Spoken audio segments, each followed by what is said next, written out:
Resumo das novelas 24/06. Confira as emoções da sua novela nesta quarta-feira. Atenção noveleiro! Excepcionalmente hoje, a novela das 6 não será exibida devido à rodada dupla da Copa do Mundo na tela da Globo. Mas não se preocupe, a saga de Álica, Tonho e o bando de Belarmino retorna normalmente amanhã, trazendo todos os desdobramentos do cativeiro e da destruição do ateliê. Enquanto isso, a vilã Zilá segue sem dar trégua.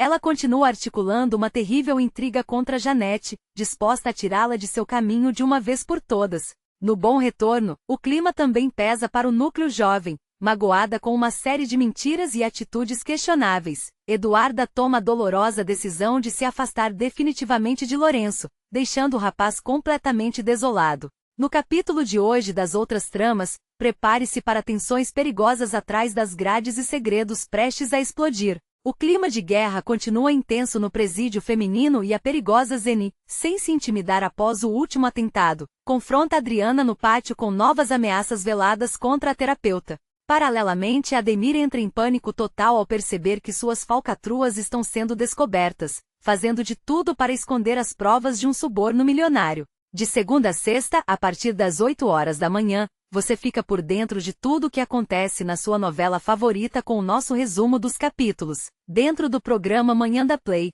ao vivo na Play FM 87.9. Fonte: gshow.com. Pois é, minha gente, o resumo que a gente acabou de trazer aqui no Manhã da Play deixa claro que a dramaturgia brasileira continua sendo o nosso maior espelho, mesmo com essas pausas forçadas pela grade de programação, como é o caso de hoje, onde a Copa do Mundo empurra a novela das 6 para amanhã. E quando a gente fala de personagens como essa Zilá, que a gente citou agora há pouco na notícia, ou desse clima pesado entre a Zeni e a Adriana, a gente não está falando apenas de roteiro, mas de uma tradição que a nossa televisão carrega há décadas. Para entender por que essas histórias ainda prendem tanto a gente, vale a pena olhar para quem está por trás dessas interpretações que muitas vezes a gente confunde com a realidade. Vamos pegar, por exemplo, o peso que atrizes que interpretam vilãs como essa Zilá carregam. A gente sabe que na história da teledramaturgia, a vilã é a alma do negócio. Quando a gente vê uma personagem articulando intrigas, como acontece com a Zilá contra a Janete, a gente imediatamente remete aos grandes nomes que consolidaram esse arquétipo. Penso muito em atrizes que ao longo de suas trajetórias, saíram de papéis de mocinhas ingênuas para se tornarem as grandes damas do mal, ou aquelas que já nasceram com esse dom de fazer o público odiar com prazer. Se a gente olhar para a trajetória dessas profissionais, a gente nota um padrão fascinante. Muitas dessas atrizes começaram em palcos de teatro, muitas vezes em companhias de repertório clássico, onde a dicção e a expressão corporal eram testadas ao limite. Elas não caíram de paraquedas. Antes de estarem no horário nobre ou nessa faixa das 6, elas enfrentaram anos de perrengue, turnês pelo interior, papéis minúsculos em minisséries obscuras, até o momento em que a oportunidade de ouro apareceu. É uma carreira de resistência. Veja o caso daquelas que encaram núcleos de presídio, como essa Zeni que a gente mencionou. O desafio é gigantesco. Você precisa compor um personagem que seja ameaçador, que tenha uma linguagem própria, uma postura física que denote poder dentro de um ambiente hostil, sem cair na caricatura. Isso exige estudo. Não é apenas decorar o texto e entrar no set. Tem uma pesquisa ali, uma observação da realidade. Muitas vezes um mergulho em crônicas policiais ou até visitas assistidas para entender a dinâmica de poder em locais de confinamento. Quando a gente vê uma cena no pátio de um presídio, como essa que está acontecendo na trama, o que a gente assiste, na verdade, é o resultado de uma construção artística que vem lá de trás, de anos de dedicação à arte de interpretar seres humanos complexos.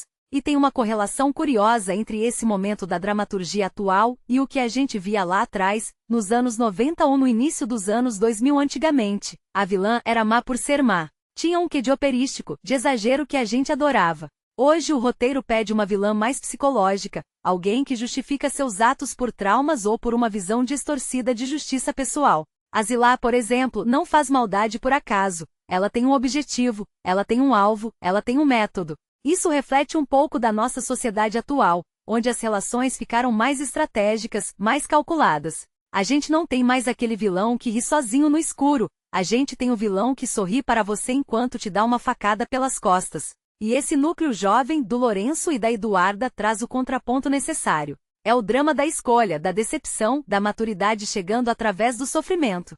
Quantas vezes a gente já não viu esse ciclo se repetir? O casal que se ama, mas que é separado por mentiras, por falta de comunicação, por erros de percurso. Isso é o básico do folhetim, e é exatamente por isso que a gente não larga. A gente quer ver se eles vão amadurecer, se vão se perdoar, se vão aprender com o erro. É como se a novela fosse uma escola de vida pra gente, mesmo que seja de uma forma bem dramática. Eu, particularmente, acho que a gente vive um momento muito interessante na televisão brasileira. Houve uma época em que o pessoal dizia que a novela ia acabar, que o streaming ia engolir tudo, que ninguém mais teria paciência para esperar o capítulo do dia seguinte. Mas olha só a gente aqui, debatendo o destino da Zilá e da Janete como se fossem vizinhas nossas.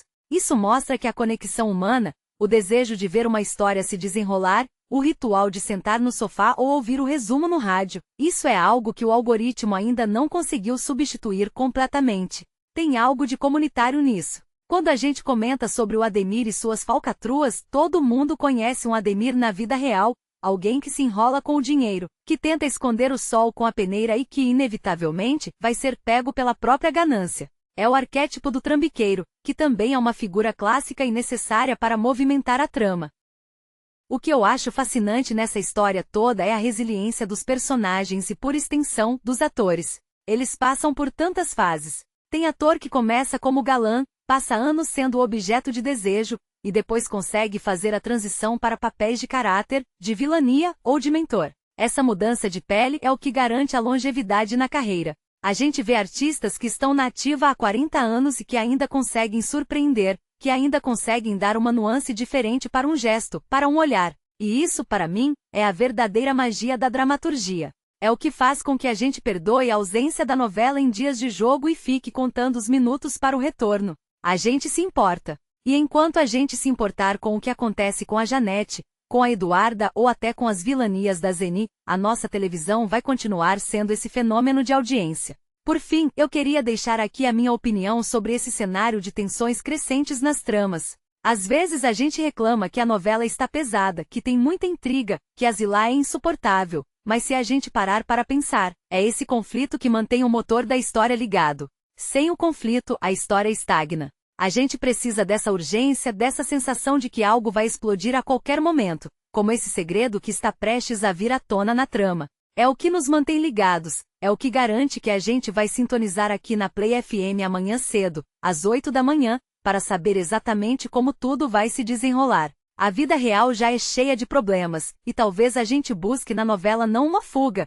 mas um lugar onde os problemas, por maiores que sejam, têm um começo, um meio e um fim. E essa ordem que a dramaturgia impõe ao caos é, no fundo, o maior conforto que a gente recebe todos os dias. Então preparem-se porque o que vem por aí ainda promete muita reviravolta, e eu estarei aqui como sempre, para dissecar cada detalhe com vocês.